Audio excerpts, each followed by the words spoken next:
ये तस्वीरें यूक्रेन के पूर्वी मोर्चे की नहीं बल्कि खार्किव की हैं। स्क्रीन पर जो बर्फ की मूर्ति आप देख रहे हैं वह किसी समय एक गर्म अपार्टमेंट इमारत का बाहरी हिस्सा है। ये मॉस्को से कुछ ही किलोमीटर दूर पोडोल्स्क है। और इस सर्दी में युद्ध रूस के दरवाजे पर इस तरह आ पहुंचा। क्रेमलिन ने यूक्रेन को घुटने टेकने के लिए ऊर्जा को हथियार की तरह इस्तेमाल किया, जबकि दुनिया की नज़रें मिसाइलों और टैंकों पर टिकी थीं। लेकिन असली लड़ाई रूस की अपनी जीवन रेखाओं के भीतर चुपचाप और गहराई से लड़ी जा रही थी। अब युद्ध की चौथी और सबसे क्रूर सर्दी में पुतिन की रणनीति इतिहास की सबसे बड़ी विडंबनाओं में से एक के साथ उल्टी पड़ गई है। यूक्रेन को जमा देने के लिए बनाया गया हथियार अपनी नली घुमाकर अब अपने मालिक पर ही गोली चला रहा है। ये कोई आकस्मिक खराबी नहीं है। यह युद्ध मशीनों को चलाने के लिए दशकों से खस्ताहाल बुनियादी ढांचे की बलि चढ़ाए जाने का अपरिहार्य परिणाम है। लाखों रूसी नागरिकों के लिए युद्ध अब टेलीविजन पर देखा जाने वाला कोई प्रचार कार्यक्रम नहीं है। यह उनके घरों के अंदर महसूस होने वाली हड्डियां कंपा देने वाली ठंड है। इस पूर्ण पतन की जड़ को समझने के लिए हमें किसी फटे पाइप या जलते हुए ट्रांसफार्मर से आगे देखना होगा और उस पहले डोमिनोज की जांच करनी होगी जिसने इस श्रृंखलाबद्ध प्रतिक्रिया यानी क्रेमलिन के सोचे समझे फैसलों को शुरू किया। यह तबाही कोई दुर्घटना नहीं है, बल्कि कागजों पर हस्ताक्षरित कई फैसलों का भौतिक प्रकटीकरण है जिनकी प्राथमिकताएं स्पष्ट रूप से परिभाषित हैं। यह सब उस दिन शुरू हुआ जब ड्यूमा में 2025 के संघीय बजट की घोषणा की गई थी। 2025 के बजट में नागरिक बुनियादी ढांचे, स्वास्थ्य, शिक्षा और सामाजिक सेवाओं के लिए धन में रातों रात भारी कटौती की गई। व्लादिमीर पुतिन ने घोषणा की कि वे रक्षा खर्च को शीत युद्ध के बाद से अभूतपूर्व स्तर तक बढ़ा रहे हैं, जो सकल घरेलू उत्पाद के 7% से भी अधिक है। इसका मतलब था कि देश द्वारा उत्पादित प्रत्येक 100 रूबल में से 7 रूबल सीधे युद्ध मशीन में जाएगा। नए टैंकों, हाइपरसोनिक मिसाइलों और लाखों नए सैनिकों के लिए निर्धारित यह विशाल धनराशि इस बात का प्रमाण थी कि क्रेमलिन जीत के लिए कोई भी कीमत चुकाने को तैयार है। हालांकि यह कीमत कौन चुकाएगा, यह बजट के फुटनोट्स में चुपचाप छिपा हुआ था। 11 समय क्षेत्रों में फैले इस विशाल देश में लाखों लोग अब न केवल युद्ध के बल्कि उपेक्षा और विनाश के भी शिकार हैं। पिछली सर्दियों में 43 अलग अलग इलाकों में लाखों लोग पाइप फटने और हीटिंग सिस्टम ठप होने की वजह से -30 डिग्री तापमान में कई दिनों तक बिना गर्मी पानी या बिजली के रहने को मजबूर थे। अब वही संकट फिर से मंडरा रहा है। इस बार स्थिति और भी भयावह है, क्योंकि पुतिन का रूस न सिर्फ अग्रिम मोर्चे पर बल्कि अपने शहरों को भी जमा देने की तैयारी कर रहा है। ऊर्जा का बुनियादी ढांचा ध्वस्त हो गया है, नगरपालिकाएं दिवालिया हो गई हैं और स्थानीय सरकारें शक्तिहीन हैं। रूस के लिए खतरा बने इस बुनियादी ढांचे के संकट को समझने के लिए हमें समय में पीछे जाकर सोवियत संघ के केंद्र में जाना होगा। 20वीं सदी में सोवियत इंजीनियरों ने दुनिया के सबसे चुनौतीपूर्ण भौगोलिक क्षेत्रों में से एक में एक विशाल औद्योगिक सभ्यता का निर्माण किया था। साइबेरिया की जमी हुई जमीन से लेकर यूराल के औद्योगिक केंद्रों तक फैले लाखों किलोमीटर लंबे हीटिंग पाइप, पानी के नेटवर्क और बिजली की लाइनें एक धमनी प्रणाली थीं जो लाखों लोगों को जीवित रखती थीं। हालांकि इस प्रणाली का जन्म एक खामी के साथ हुआ था। इसे हमेशा के लिए चलने के लिए डिज़ाइन नहीं किया गया था। हर पाइप, हर पंप, हर बिजली संयंत्र की एक समाप्ति तिथि थी और वह तिथि बहुत पहले ही बीत चुकी थी। सोवियत संघ के पतन के बाद 1990 के दशक की अराजकता में इस विशाल बुनियादी ढांचे को पूरी तरह से उसके हाल पर छोड़ दिया गया था। निजीकरण की आड़ में लूटपाट और लगातार भ्रष्टाचार ने रखरखाव और मरम्मत के लिए आवंटित धन को एक एक करके निगल लिया। हालांकि पुतिन के सत्ता में आने के बाद तेल राजस्व से प्राप्त धन से कुछ निवेश किया गया था, लेकिन यह सबसे जरूरी समस्याओं का एक मरहम पट्टी मात्र था और इस विशाल समस्या का समाधान तो दूर की बात थी। विशेषज्ञों के अनुसार रूस के नगर पालिका बुनियादी ढांचे को बिना किसी गिरावट के कार्यशील बने रहने के लिए कम से कम 5% वार्षिक नवीनीकरण दर की आवश्यकता है। हालांकि पिछले 20 वर्षों में किया गया औसत निवेश 1% से भी कम रहा है। यह किसी घर की छत में एक छोटी सी लीक को सालों तक नज़रअंदाज करने जैसा है। शुरुआत में जो एक छोटी सी समस्या लगती है वह धीरे धीरे पूरे घर को सड़ने लगती है और एक दिन जब आपको इसकी ज़रा भी उम्मीद नहीं होती, पूरी छत आप पर गिर पड़ती है। रूस में ठीक यही हो रहा है। आधिकारिक आंकड़ों के अनुसार भी हीटिंग, पानी और सीवेज नेटवर्क की कुल गिरावट दर 70% से ज़्यादा हो गई है। ये सिस्टम जितनी तेज़ी से बदल सकता है उससे कहीं ज़्यादा तेज़ी से खुद को नष्ट कर रहा है। और यूक्रेन में युद्ध ने इस पतन को जन्म देने वाला आखिरी झटका दिया। क्रेमलिन के सामने दो विकल्प थे, एक नया T-90 टैंक या साइबेरिया के एक शहर को इस सर्दी में जमने से बचाने के लिए एक नया हीटिंग पाइप। क्रेमलिन ने बिना किसी हिचकिचाहट के टैंक को चुना। 2024-2026 का संघीय बजट इस निर्मम चुनाव का सबसे स्पष्ट प्रमाण है। रक्षा और आंतरिक सुरक्षा पर खर्च कुल बजट के 40% से भी ज़्यादा हो गया है, जो सोवियत काल में भी नहीं देखा गया था। यह लगभग 17.4 ट्रिलियन रूबल या 170 अरब डॉलर से भी ज़्यादा है। तो ये पैसा आता कहाँ से है? सीधे जनता की जेब से और उनके भविष्य से। इस विशाल युद्ध बजट को पूरा करने के लिए क्रेमलिन नागरिक जीवन से जुड़ी हर चीज़ में एक एक करके कटौती कर रहा है। शिक्षा, स्वास्थ्य, पर्यावरण। लेकिन सबसे बेरहमी से कटौती आवास और सार्वजनिक उपयोगिताओं के बजट में की गई। इस बजट में 2025 से शुरू होकर पूरे 43% की कटौती की गई है। और मानो यह पर्याप्त न हो, 2026 के लिए अतिरिक्त 25% कटौती की योजना बनाई गई है। ये आंकड़े किसी आर्थिक बुलेटिन के ठंडे आंकड़े नहीं हैं। ये एक गणितीय भविष्यवाणी है कि लाखों लोग इस सर्दी में क्या झेलेंगे। इसका मतलब है कम मरम्मत, कम रखरखाव, कम आपातकालीन हस्तक्षेप और निश्चित रूप से ज़्यादा प्रसव नलियाँ, ज़्यादा शहर अंधेरे में डूबे रहेंगे और ज़्यादा लोग ठिठुरेंगे। पिछली सर्दियों में रूस के कम से कम 43 अलग अलग इलाकों में लाखों लोगों ने इस बुरे सपने का सामना किया था। ये तब हुआ जब बजट में इतनी बड़ी कटौती नहीं हुई थी। अब इन कटौतियों के साथ पूरे देश में ये डर बैठ गया है कि पिछली सर्दियों में जो हुआ वह तो बस एक झलक थी और असली फिल्म इसी सर्दियों में शुरू होगी। तो वह पूर्वावलोकन कितना भयानक था। 2023-2024 की सर्दियों में बुनियादी ढांचे की तबाही का प्रतीक निस्संदेह मॉस्को के ठीक बगल का औद्योगिक शहर पोडोल्स्क था। जनवरी के सबसे ठंडे दिनों में जब तापमान 0 से 20 यहाँ तक कि 0 से 30 डिग्री नीचे चला गया, क्लिमोव्स्क का एक बॉयलर रूम, जो शहर के मुख्य ताप स्रोतों में से एक था, बंद हो गया। ये कोई साधारण खराबी नहीं थी। दुर्भाग्य से विडंबना ये है कि यह बॉयलर रूम एक गोला बारूद कारखाने का हिस्सा था।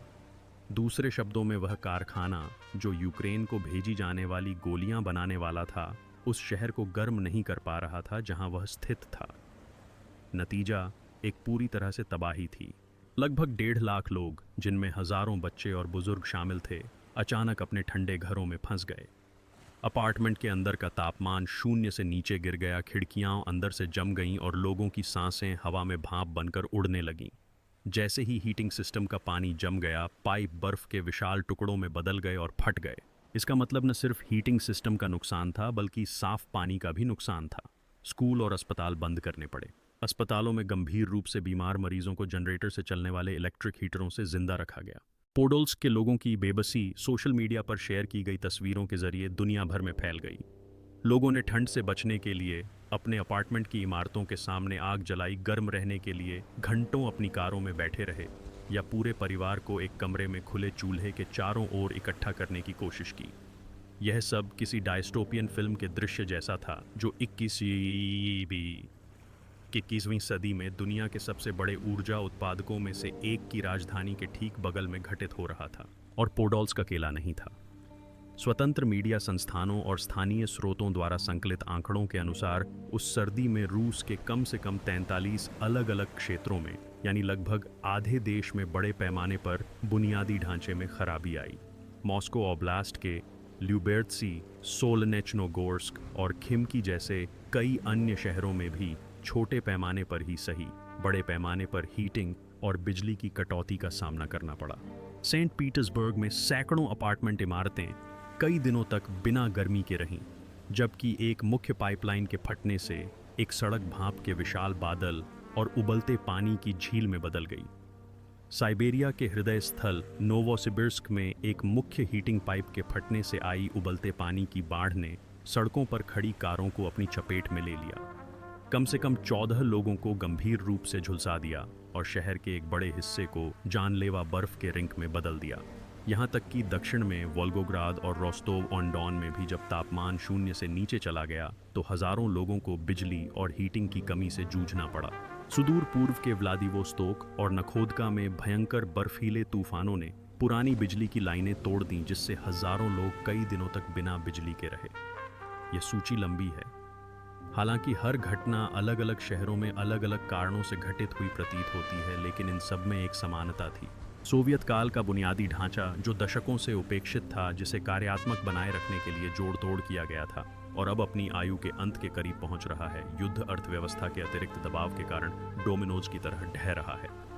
तो जब कोई हीटिंग पाइप फट जाता है या कोई बिजली संयंत्र बंद हो जाता है, तो नागरिक जीवन को प्रभावित करने वाली वास्तव में कौन सी समस्याएं होती हैं? ये केवल आराम का नुकसान नहीं है, ये एक ऐसी श्रृंखलाबद्ध प्रतिक्रिया को जन्म देता है जो आधुनिक शहरी जीवन को पंगु बना देती है। पहला और सबसे स्पष्ट परिणाम है हीटिंग का नुकसान।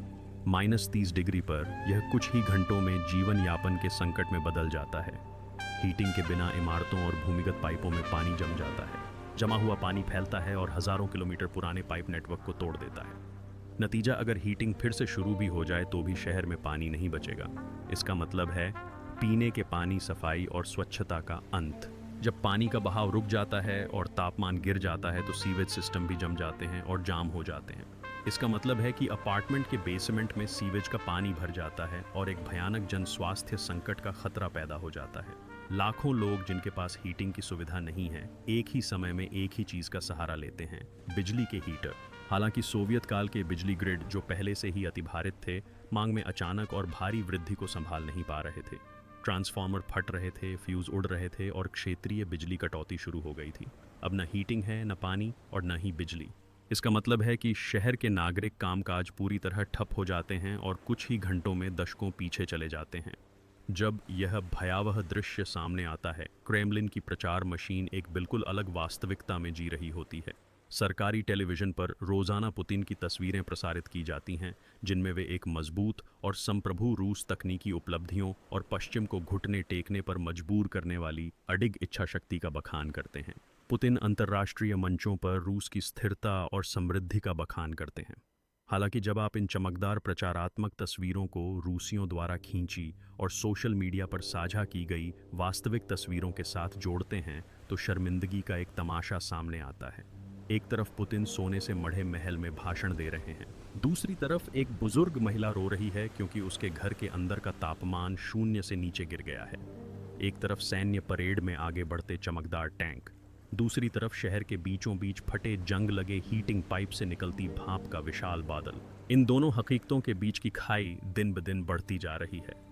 और जब आपके रेडिएटर बर्फ की तरह ठंडे हों तो कोई भी प्रचार आपको गर्म नहीं कर सकता। जब आपके नल से पानी नहीं बह रहा हो तो कोई भी झूठ आपकी प्यास नहीं बुझा सकता।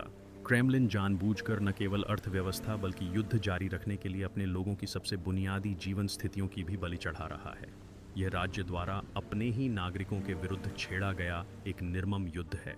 तो क्या होगा अगर इस सर्दी में पिछले साल से भी ज़्यादा भयानक तबाही आ जाए?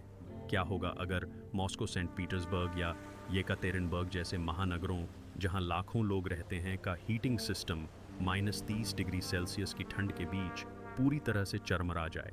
ये सिर्फ एक मानवीय संकट ही नहीं बल्कि एक राजनीतिक सर्वनाश का परिदृश्य भी है जो शासन को पूरी तरह से हिला सकता है। ऐसी स्थिति में हजारों यहाँ तक कि लाखों लोगों को ठंड से मरने का खतरा होगा। अस्पताल, स्कूल और सभी सार्वजनिक इमारतें बंद हो जाएंगी। शहर में पानी की पाइपें जम जाएंगी और फट जाएंगी और सीवेज सिस्टम ध्वस्त हो जाएगा। इसका मतलब होगा शहर के आधुनिक जीवन की गतिविधियों का पूरी तरह से रुक जाना। इस बिंदु पर लोगों का धैर्य जवाब दे जाएगा। विरोध प्रदर्शन अब सिर्फ कुछ कार्यकर्ताओं की राजनीतिक गतिविधियां नहीं रह जाएंगी। ये लाखों लोगों के गुस्से के विस्फोट में बदल जाते थे जो जिंदा रहने के लिए सड़कों पर उतर आते थे, जिसे हीट दंगे कहा जाता था। लोग सड़कें जाम कर सकते थे, नगरपालिका भवनों पर धावा बोल सकते थे और अपनी बुनियादी ज़रूरतों की पूर्ति की मांग कर सकते थे। ऐसे विद्रोह पर क्रेमलिन की प्रतिक्रिया स्पष्ट है। वह स्थानीय राज्यपालों और महापौरों को पूरी तरह से अक्षमता का दोषी ठहराएगा, कुछ लोगों को बर्खास्त करके जनता को खुश करने की कोशिश करेगा और अंत में अगर विद्रोह को दबाया नहीं जा सका तो ओमान की दंगा पुलिस और राष्ट्रीय रक्षक बलों को सड़कों पर उतार देगा। हालांकि अपने ही लोगों के खिलाफ इतनी चरम हिंसा का इस्तेमाल करने से शासन की वैधता पूरी तरह से नष्ट हो सकती है, यहाँ तक कि उसके अपने समर्थकों की नज़र में भी। अगर पुतिन यूक्रेन को गर्म नहीं कर सकते जबकि उनके अपने लोग अपने घरों में ठिठुर रहे हैं, तो इस युद्ध का क्या मतलब है? यह सवाल उनके सबसे वफादार समर्थकों के मन में भी गूंजने लगता है। यह आंतरिक अस्थिरता अनिवार्य रूप से वैश्विक बाजारों को प्रभावित करेगी। अपने ही शहरों में बुनियादी ढांचे के संकट से जूझ रहा रूस वैश्विक ऊर्जा बाजारों में और भी अधिक अप्रत्याशित और अस्थिर भूमिका निभा सकता है। इस स्थिति से तेल और गैस की कीमतों में नए उतार चढ़ाव आने की संभावना है। अब पूरा रूस सांस रोके बैठा है, सर्दियों की पहली बड़ी ठंड का इंतजार कर रहा है। मौसम की रिपोर्टें अब भविष्यवाणियों की तरह पढ़ी जा रही हैं, जो न केवल मौसम बल्कि देश का भाग्य भी तय करेंगी। जब पहली बार -20 या -30 डिग्री तापमान आएगा तो देश के हर कोने से बिजली गुल होने की खबरें आना शुरू हो जाएंगी। क्रेमलिन की प्रचार मशीनरी इन नाकामियों को स्थानीय और छिटपुट घटनाओं के रूप में पेश करने की कोशिश करेगी। पश्चिमी विध्वंसकारियों को दोषी ठहराएगी या लोगों से मातृभूमि के लिए थोड़ा और बलिदान देने का आह्वान करेगी। लेकिन सच्चाई जिद्दी होती है और इस सर्दी में सच्चाई रूस के हर घर में बर्फीली हवा की तरह बहेगी। यह कहानी है कि कैसे एक शासन ने अपनी भू राजनीतिक महत्वाकांक्षाओं की खातिर अपने लोगों को विनाश के कगार पर ला खड़ा किया। यह एक जड़ हो चुके साम्राज्य की कहानी है, लेकिन यह पतन सिर्फ पाइपों और बिजली संयंत्रों में ही नहीं हो रहा है। इस सर्दी में रूस में ठंड के साथ साथ यह पतन सुपरमार्केट की अलमारियों और दवा की दुकानों पर भी महसूस किया जा रहा है। कहीं ज़्यादा चुपचाप, कहीं ज़्यादा धूर्तता से, लेकिन उतने ही विनाशकारी रूप से। अगर आप आज मध्य मास्को के किसी चमकदार, अच्छी तरह से रोशनी वाले सुपरमार्केट में जाएं, तो पहली नज़र में यह कहना मुश्किल है कि कोई संकट है। अलमारियां भरी हुई दिखाई देती हैं। यह सरकार के सब कुछ ठीक है कि प्रचार का सबसे महत्वपूर्ण प्रदर्शन है, जो हर शाम सरकारी टेलीविज़न पर जनता के लिए प्रसारित होता है। लेकिन अगर आप थोड़ा और गौर से देखें तो आपको इन चमकदार पैकेजों के पीछे की कड़वी सच्चाई समझ में आने लगेगी। सबसे पहले, ज़्यादातर जाने पहचाने ब्रांड गायब हो चुके हैं। असली झटका तब लगता है जब आप कीमतों पर गौर करते हैं। आधिकारिक आंकड़ों से कहीं ज़्यादा मुद्रास्फीति लोगों की क्रय शक्ति को राक्षस की तरह खा रही है। हमने इसे पिछली सर्दियों में हुए प्रसिद्ध अंडा संकट में सबसे स्पष्ट रूप से देखा था, जिसके प्रभाव अभी भी महसूस किए जा रहे हैं।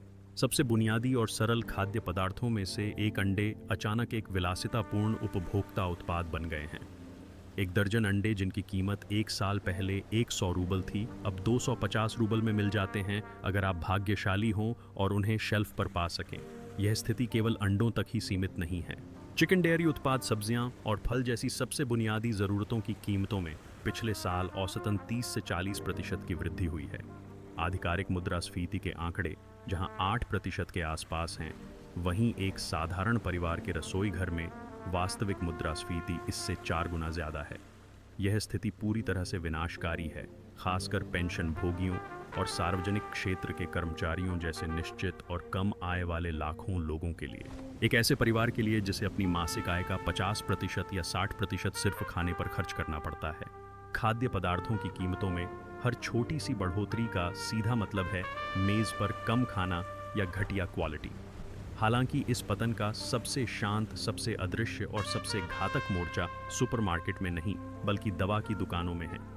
युद्ध और रूस की स्वास्थ्य सेवा प्रणाली पर प्रतिबंधों से हुई क्षति एक पूर्ण मानवीय संकट में बदल गई है कि आराम में ही सैद्धांतिक रूप से दवाइयां और चिकित्सा आपूर्तियां सीधे तौर पर प्रतिबंधों के अधीन नहीं हैं, क्योंकि वे मानवीय सहायता के अंतर्गत आती हैं। हालांकि वास्तविकता बहुत अलग है।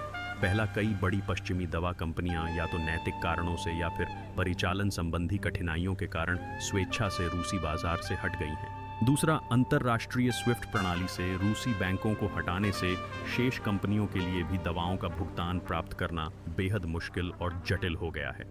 तीसरा, लॉजिस्टिक्स श्रृंखलाओं में व्यवधान के कारण संवेदनशील कोल्ड चेन की आवश्यकता वाली दवाओं की देश में सुरक्षित डिलीवरी नहीं हो पा रही है। इसका परिणाम दवा दुकानों पर साफ दिखाई दे रहा है। उच्च रक्तचाप, मधुमेह, हृदय रोग और अस्थमा जैसी पुरानी बीमारियों से पीड़ित लाखों लोगों को अब वे प्रभावी पश्चिमी दवाएं नहीं मिल पा रही हैं, जिनका वे वर्षों से उपयोग करते आ रहे हैं। उनके लिए उपलब्ध एकमात्र विकल्प आमतौर पर कम प्रभावी और अधिक दुष्प्रभावों वाली रूसी दवाएं होती हैं। इसका अर्थ है जीवन की गुणवत्ता में गिरावट और लाखों लोगों के लिए स्वास्थ्य जोखिम में वृद्धि।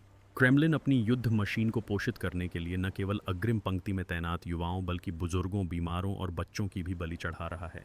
यूक्रेन पर दागी गई कैलिबर क्रूज मिसाइल पर खर्च किया गया हर $10 लाख दरअसल एक कैंसर की दवा है जिसे रूस का कोई अस्पताल नहीं खरीद सकता। एक रक्तचाप की गोली है जिसे कोई पेंशन भोगी नहीं खरीद सकता। और एक शिशु फार्मूला का पैकेट है जिसे कोई परिवार नहीं खरीद सकता। यह एक खामोश युद्ध है जो पुतिन अपने ही लोगों के खिलाफ छेड़ रहे हैं, जो यूक्रेन के युद्ध जितना ही विनाशकारी है। और इस युद्ध में हताहत सैनिक नहीं बल्कि सबसे निर्दोष और कमज़ोर लोग होते हैं। देखने के लिए शुक्रिया।